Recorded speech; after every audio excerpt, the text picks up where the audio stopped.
this recent escalation. We have Marcus Papadopoulos, publisher and editor of Politics First magazine. Marcus, thanks so much for joining us here to discuss this. Well, less than a day after Kiev launched its assault, Ukraine's foreign ministry has called for a renewed effort to implement the Minsk peace agreement. How does that fit? Well, a lot of ordinary people in the world view politics as a dirty business, and the behaviour of the Ukrainian government is an excellent example as to why people think along those lines, because the Ukrainian government has been playing a duplicitous role in regard to the situation in Ukraine.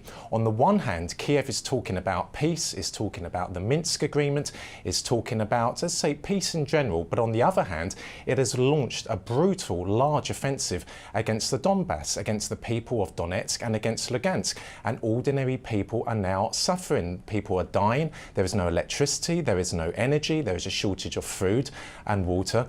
So it really is a disgusting form of behaviour from the Ukrainian government. So when we see Petro Poroshenko talking about peace, what we have to remember is that on the one hand, he has an olive branch, but on the other hand, he has a gun, because bullets, missiles are being fired now consecutively into Donetsk, and it is ordinary people who are dying. And well, of course, indeed, the Marcus, Western as you world is rightly completely oblivious to that. Yeah, as you rightly mentioned, it's the people who bear the brunt of it all, and we had the account from our correspondent who is in the region. Indeed, the situation is there very, very, very tense, very volatile. Well, as also you mentioned, it's now up to the Ukrainian side, Kiev's decision to pull out the weaponry out of the region there. Do you think this is likely to happen? In your opinion, what sort of scenarios are we likely to see there in the region in the future, in the near future?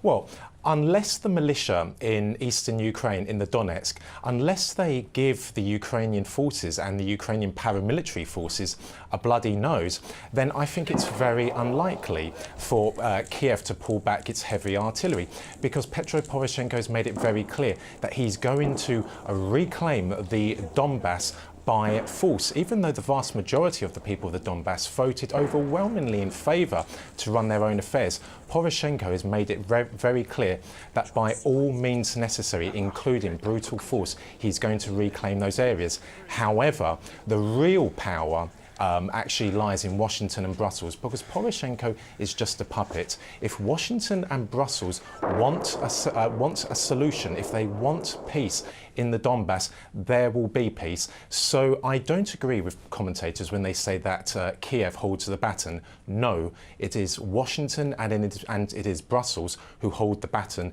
in regards to a solution in eastern Ukraine. And speaking of Brussels, I mean, speaking of the EU, what role does it have in de-escalating the situation? I mean, Federica Mogherini, the EU's FM, said that return of violence is not good.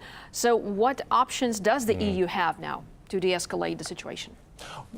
Well, the European Union can talk about violence not being a good thing, but on the other hand, they and the Americans have given Kiev a blank check to do what it wants in the country, and in particular in eastern Ukraine.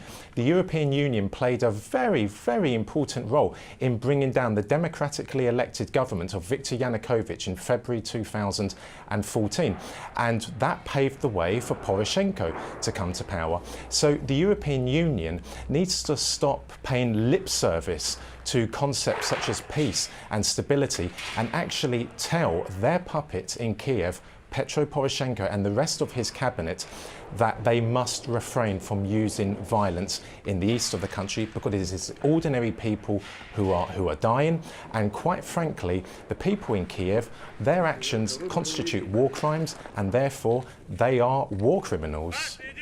Marcus Papadopoulos, thanks so much for talking to us and giving us your thoughts on the situation there in the region. That was Marcus Papadopoulos, publisher and editor of Politics First magazine, talking to us.